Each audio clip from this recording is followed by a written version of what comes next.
The South Pacific set was a tumult. Mitzi Gaynor was compelled to dance on scorching hot sand, navigate hazardous shampoo, and avoid an actual tsunami. However, that is not even the most extraordinary aspect. She is finally disclosing the truth about the backstage drama that was previously unknown, including the true reason the movie nearly never occurred and the reason Elizabeth Taylor experienced a complete breakdown at the age of 92. Today, she is disclosing all the information they attempted to conceal. Mitzi Gaynor was born in Chicago on September 4, 1931. Her authentic name was Francesca Marlene de Sagny von Gerber, a moniker that was as grand as her Hungarian heritage. Her mother was a performer, and her father was a musician. It was unsurprising that she was attracted to the stage, given her parents' behavior. She was raised as an only child in a household that was characterized by ambition, cadence, and music. Her family relocated from one location to another during the Great Depression. Her initial destination was Elgin, Illinois, followed by Detroit and, at the age of 11, Los Angeles. Everything was altered by that final maneuver. LA was not merely another city. It was the epicenter of the amusement sector. This was the place to be if you aspired to achieve greatness. Hollywood did not quite suit her birth name, despite its rich history. However, when she began to garner attention, 20th Century Fox recommended that she modify her attire. Francesca Marlene de Sagny von Gerber was excessively lengthy and intricate. They desired a memorable and clever phrase. And as a result, she assumed the name Mitzi Gaynor. She was already creating waves prior to Hollywood's arrival. She initiated ballet training at the age of 11. Not as an after-school activity or as a diversion. She took it seriously. She was already performing on professional stages at the age of 13. She was so desperate for a position with the Los Angeles Civic Light Opera Company that she faked her age, professing to be 16. It functioned. She secured a role in Song Without Words, demonstrating her determination in addition to her aptitude. That was merely the beginning. She was soon performing as Roberta, the fortune teller, and the mischievous Marietta. These were not mere performances. Lessons were imparted. She acquired the ability to effortlessly combine singing and dancing, move with confidence, and maintain the attention of an audience. Each performance rendered her more resilient, acute, and prepared for the challenges that lay ahead. However, her initial performance on stage was not as graceful. She was 7 years old and was participating in a dance recital. Every detail had been meticulously rehearsed and memorized. However, she neglected to utilize the restroom prior to her performance. Disaster struck midway through her routine, illuminated by the bright lighting. She suffered an accident in the presence of the entire audience. The majority of children would have fled and never returned. Mitzi also fled, but she did not remain behind the scenes for an extended period. She brushed away her tears, applied lipstick, and inquired whether she could return, as she was aware that even at the age of 7, a small act of self-assurance could have a significant impact. Not only did the audience applaud her performance, but they also praised her remarkable courage. She acquired a critical knowledge that evening. Mistakes are not as significant as the manner in which they are addressed. She was 9 years old when she sat in a theater and observed Carmen Miranda perform. The musical composition. Everything about it was larger than life, from the hues to the energy. Mitzi was completely captivated as she sat there. She did not merely desire to be present in the audience. She aspired to be the center of attention, the one who captivated the audience. During that evening, she experienced an internal awakening. She was not merely going to perform a song or dance. She was destined to become a celebrity. Mitzi Gaynor was already performing with the Los Angeles Civic Light Opera Company by the age of 13. A talent agent from 20th Century Fox was attracted to her performance in Naughty Marietta, which resulted in an audition that significantly altered her life. She entered the golden age of Hollywood at the age of 17 by signing a 7-year contract. The studio admired her dancing, vitality, and the way she illuminated a room. However, they were hesitant to use her name, Francesca Gerber. Lacked the radiance of a genuine Hollywood celebrity. They desired an appeal that would be memorable to the audience. Her nickname, Mitzi, was already in use, and the name Gaynor had a familiar ring to it, evoking the memory of the silent film icon Janet Gaynor. It was a name that was both approachable and glamorous. Mitzi Gaynor was born, and her name was soon prominently displayed on theater marquees throughout the nation. Her debut in a film was In My Blue Heaven, 1950, a musical that starred Betty Grable and Dan Daly. Although she was only given a minor role as a performer, she immediately became a focal point on the screen. She exuded a sense of assurance that compelled others to pay attention as she sang "Live hard, work hard, love hard." She was not merely an additional performer in the background. She possessed a unique quality. Fox observed it as well. A rare accomplishment in a field populated by larger-than-life stars, she had transitioned from supporting roles to principal roles by the age of 19. She was entering the limelight at the same time that Hollywood's musical era was approaching its final golden years. Her initial significant starring role was in Golden Girl, which was released in 1951. She portrayed Lotta Crabtree, a genuine performer from the Gold Rush era. Comedy, drama, and elaborate musical numbers comprised the film. It also included the composition Never, which was nominated for an Academy Award. Mitzi's vitality was lauded by critics, and audiences adored her. It was impossible to disregard her due to her charisma, presence, and a spark. Fox promoted her to more prominent roles as a result of her success. She portrayed Emily Ann Stackerly in Bloodhounds of Broadway, 1952, a character who was both humorous and sentimental. The film provided her with the opportunity to showcase her comedic abilities while performing memorable musical performances such as By Low. She then appeared in The I Don't Care Girl, 1953, in which she played Ava Tange, a vaudeville performer renowned for her exuberant performances. The role was audacious, and Mitzi devoted herself to it with all her might.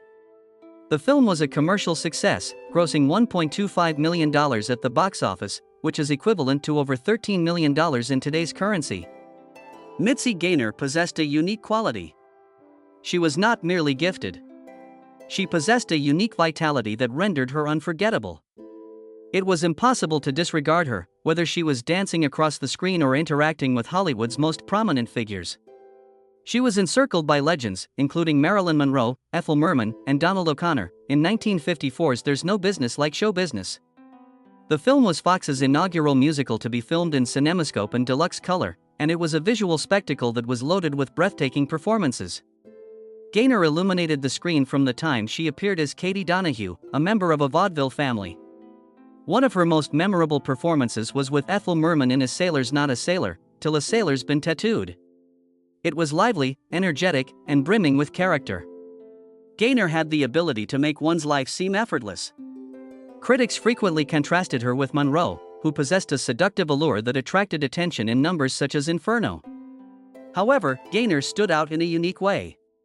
She emanated a radiant, warm, and captivating energy. She did not merely perform. With each movement, she recounted a narrative. The film encountered numerous obstacles during its production. The cast and crew were frequently frustrated by Monroe's tardiness on set. Gaynor later acknowledged that Monroe exerted considerable effort to perfect each scene, despite the delays. The film was a commercial triumph, grossing $5 million at the box office. More importantly, it demonstrated that Gaynor was capable of competing with Hollywood's most prominent figures. Leaving 20th Century Fox was a risky decision, but it unlocked new opportunities. She appeared in two significant films at Paramount Pictures in 1957, each of which showcased a distinct aspect of her talent. She portrayed Martha Stewart, the love interest of Joe E. Lewis, the character portrayed by Frank Sinatra. The documentary recounted the authentic narrative of a comedian who transitioned from a nightclub singer, whose life was characterized by sorrow. Gaynor contributed warmth to their sequences together, while Sinatra delivered one of his most emotional performances. Their intimacy was palpable, which heightened the intensity of the film's most poignant scenes throughout, thereby enhancing the film's enduring influence. In the same year, she was cast in a less prominent role in Less Girls, the final MGM musical featuring Gene Kelly. The narrative revolved around three performers, each of whom recounted their own account of the events that transpired during a legal dispute. Gaynor portrayed Joy Henderson, a role that enabled her to combine comedy and dance with Kelly. A humorous biker-themed number was one of their most memorable performances. An unforeseen scenario that demonstrated her capacity to keep pace with Kelly's precise timing in choreography. The 1950s in Hollywood were characterized by a high level of competition for significant roles. However, the search for the ideal Nellie for Bush in the film adaptation of South Pacific was among the most intense casting conflicts. Mary Martin had rendered the role indelible on Broadway. She was awarded a Tony Award for her performance, which is impossible to replicate. However, Martin was already in her 40s when Hollywood was prepared to adapt the musical for the big screen. The studio believed that she was too elderly to portray a young Navy nurse. Consequently, the quest for a new Nellie commenced. The role was sought after by several of the most prominent actors of the era. Elizabeth Taylor was among them. She possessed the elegance and screen presence, but there was a single issue. She was not a vocalist or dancer. Despite this, she continued to audition. However, her nerves ultimately prevailed. Richard Rodgers, the renowned composer of South Pacific, was not impressed. She was promptly rejected by him. Doris Day was an additional contender. The producers believed that she lacked the spontaneous vitality required to portray Nellie, despite her undeniable singing talent. Mitzi Gaynor emerged as an unanticipated contender in the wake of the withdrawal of two of Hollywood's most prominent figures. Gaynor was not an obscure actress. Although she had already appeared in musicals such as Anything Goes and Less Girls, she was not as well known as Taylor O'Day. That which distinguished her was her capacity to sing, dance, and act. She did not require a vocal double, in contrast to numerous other celebrities of the era. More significantly, she was prepared to demonstrate her capabilities. Gaynor consented to participate in the screen test, despite the fact that other actresses hesitated or withdrew. Not once, but twice. Her initial audition was conducted at the Beverly Hills Hotel Ballroom in the presence of Oscar Hammerstein II. She embodied the essence of Nellie's lovable character by performing Honey Bun and a cockeyed optimist with charisma and confidence. The second test she took consisted of the statement, "I am in love with a wonderful man," demonstrating that she possessed the emotional depth and vocal force necessary for the role. Her readiness to participate in the audition provided her with an advantage. Elizabeth Taylor's stage anxiety had resulted in her losing the role. Doris Day had declined the opportunity entirely. Conversely, Gaynor regarded each audition as an opportunity to demonstrate that she was the appropriate candidate. The producers were impressed by her commitment and decided to cast her as Nellie. However, one individual could not be persuaded, even after she was awarded the position. Richard Rodgers. He maintained stringent criteria for the casting of his musicals. He was aware that Gaynor was a talented actress and dancer, however, he was uncertain about the quality of her vocal. The uncertainty was brief. Gaynor promptly disproved him upon the commencement of rehearsals. She dedicated countless hours to the refinement of her tracks, collaborating closely with director Joshua Logan to fully embody Nellie's personality. Rodgers eventually realized what the others had noticed when she performed, "I'm gonna wash that man right out of my hair." She was not merely portraying the character, she was Nellie for Bush. In Kauai, Hawaii, the filming process was challenging, however, Gaynor was entirely dedicated. She was a rarity in Hollywood musicals at the time, as she insisted on singing all of her own tunes, in contrast to many other stars of the era. As the filming progressed, her rapport with Rossano Brazzi, who portrayed Emile de Bec, intensified. Their romance appeared authentic on screen due to the genuine effort that went into its development. It was a significant undertaking to assume a role that Mary Martin had established as legendary. Numerous individuals were of the opinion that no one could surpass her Broadway performance. Instead of attempting to replicate Martin, Gaynor embraced the role and made it her own. She invigorated Nellie with a youthful, affectionate, and vibrant spirit. Audiences were enthusiastic about her when South Pacific premiered in 1958. Gaynor's performance was widely praised, and the film became one of the most successful of the year.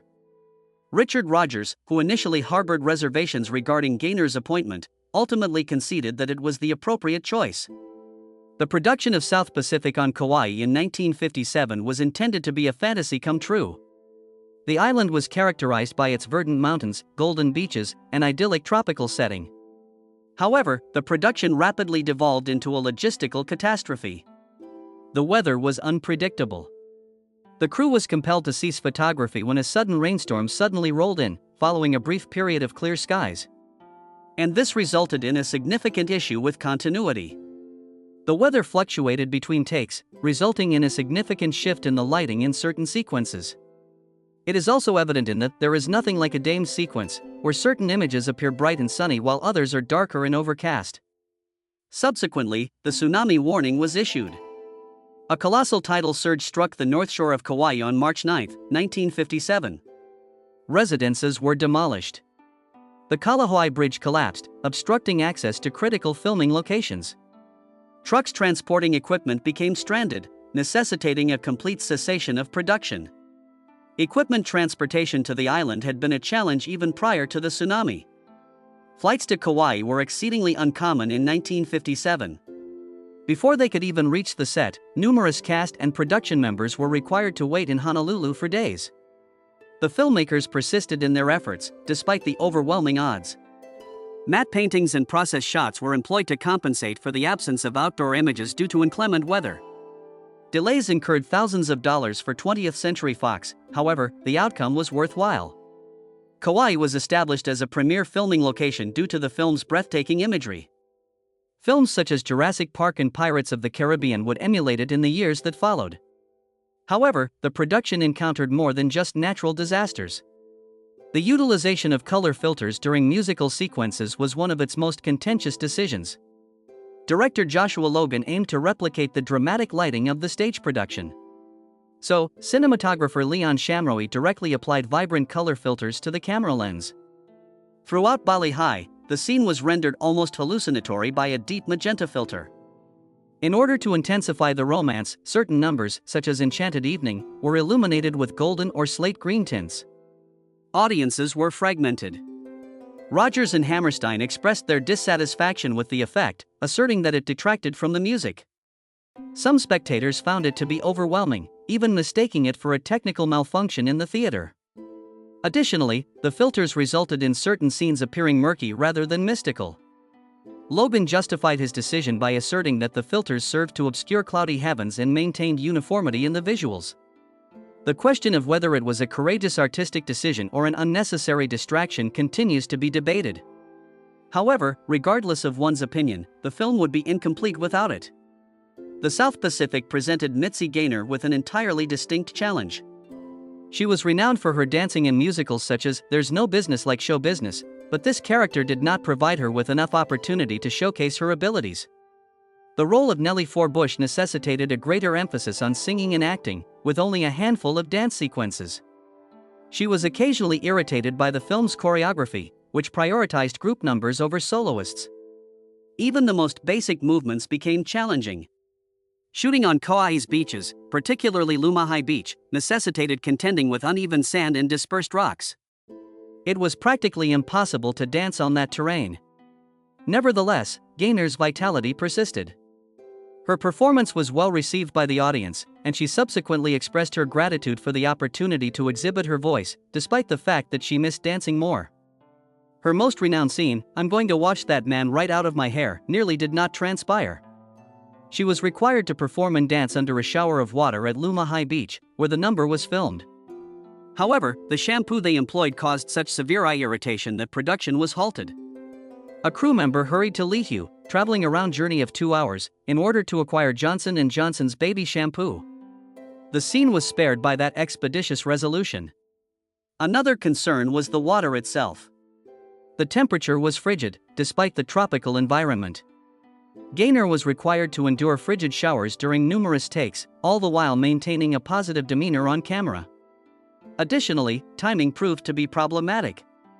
She was required to ensure that her hair was correctly lathered in every shot and that her movements were perfectly synchronized with the music. Oscar Hammerstein too himself harbored reservations regarding the scene's suitability for film. He was concerned that the visual appeal of a woman washing her tresses was insufficient. However, Gaynor's infectious vitality disproved his assertion. The number became one of the most iconic moments in the history of musical films.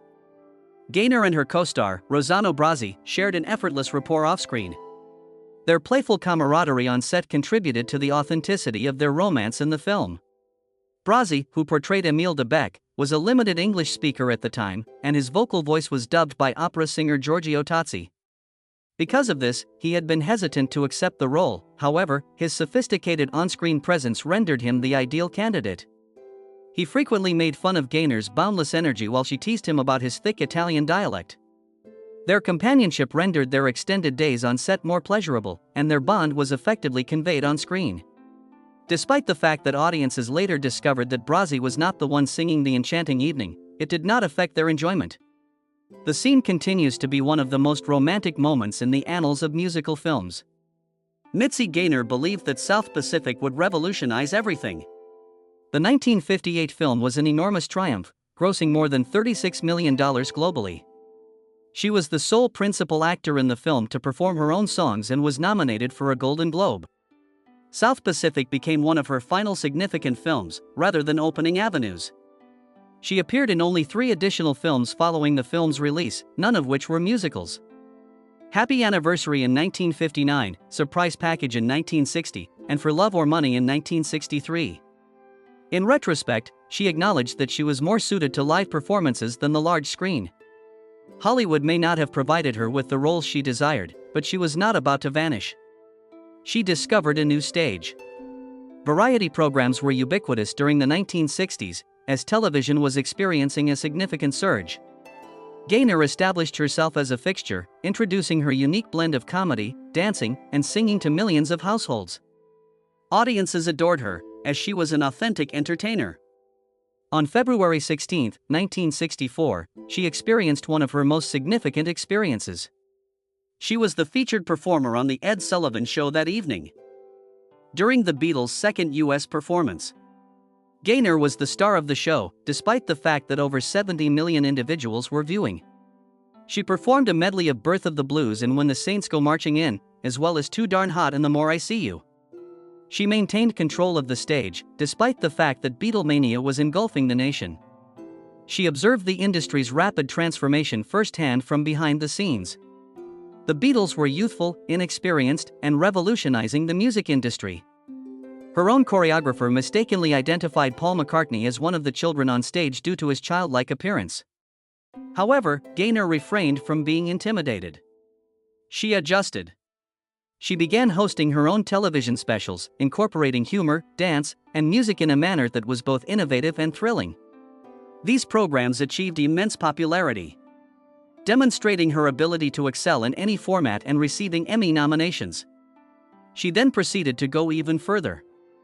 She had established herself as one of the most prominent entertainers in Las Vegas by the late 1960s.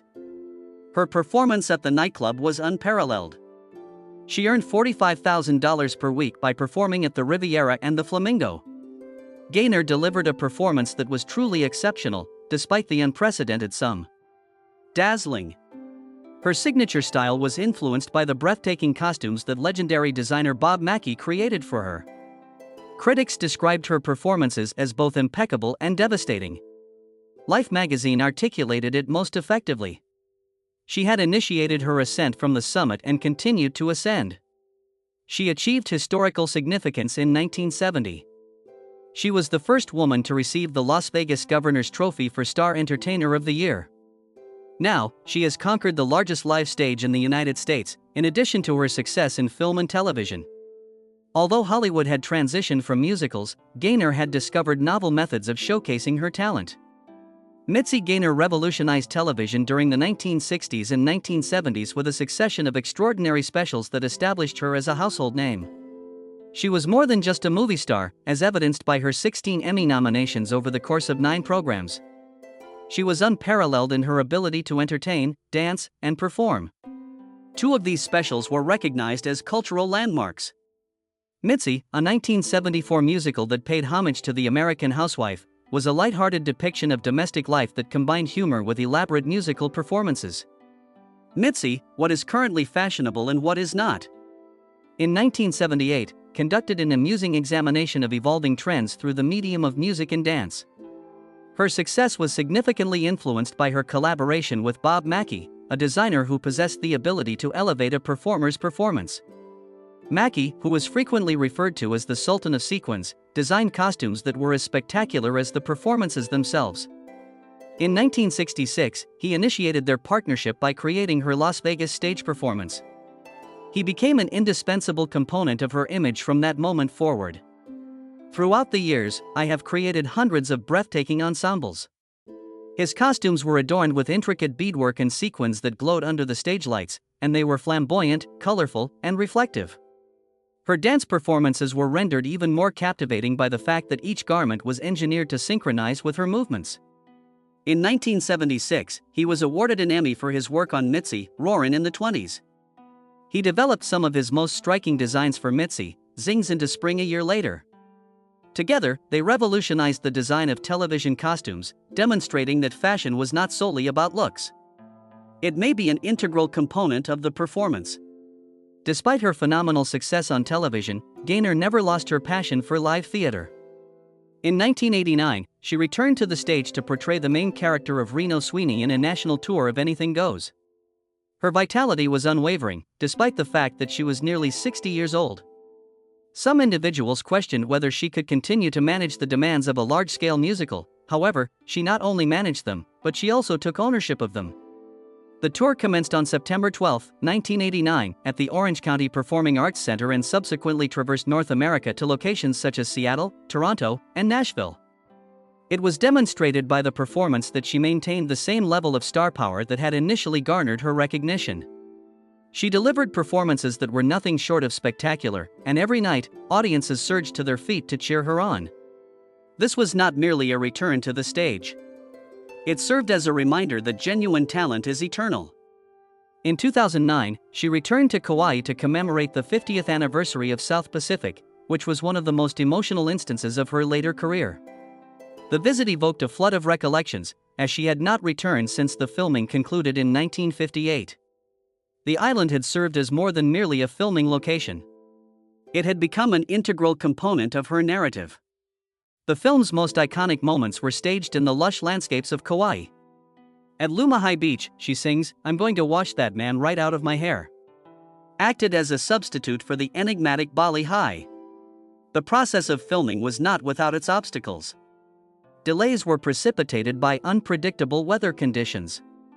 At one juncture, the crew was compelled to cease production due to a tidal surge. But the film was unforgettable due to the island's grandeur, despite the obstacles. She attended events at the Kauai Marriott Resort during her visit, during which she shared personal anecdotes about the filming process and contemplated the significance of the film in her life. Initially, she was uncertain about her desire to return.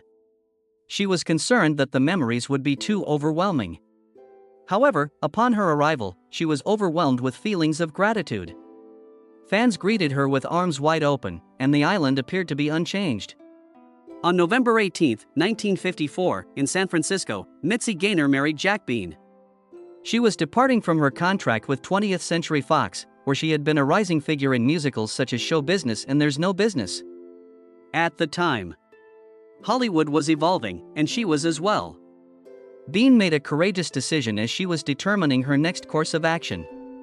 He resigned from his prominent position at MCA to establish his own firm, Bean and Rose Public Relations. His new wife was his initial and most significant client. From the outset, Bean recognized a quality in Gaynor that Hollywood had yet to totally embrace. She was not merely a film icon. She possessed a stage presence and vitality that could captivate a live audience. He assisted her in transitioning from film to live performances and television specials. She had secured roles in The Joker as Wild and Anything Goes by 1956, after signing a new contract with Paramount Pictures. However, film was only one component of the strategy. Bean began touring with musical revues that became enormous hits in Las Vegas, Canada, and Australia, with her career being managed by her. They did not pursue red carpets or major social events, in contrast to many Hollywood couples of their era. They favored a more tranquil existence. In 1960, they acquired a residence in Beverly Hills and converted it into a retreat where they entertained their closest friends rather than Hollywood's most influential figures. Their marriage, which was founded on affection, trust, and a rare equilibrium between their personal and professional lives, endured for more than 5 decades. In contrast to numerous of their contemporaries, they did not have children. However, this was never a cause for regret. Gaynor subsequently stated that their relationship was founded on unwavering support and profound comprehension. "He was my champion," she once declared, and he was. Bean had abandoned a promising career at MCA to oversee hers, and he was so convinced of her abilities that he dedicated his life to it. Gaynor's career flourished for decades following Hollywood's golden age as a result of his vision. Her musical evaluations became significant events, attracting audiences year after year. In the late 1960s and early 1970s, numerous of them were even adapted into television specials, demonstrating her ability to captivate both a national television audience and a stage.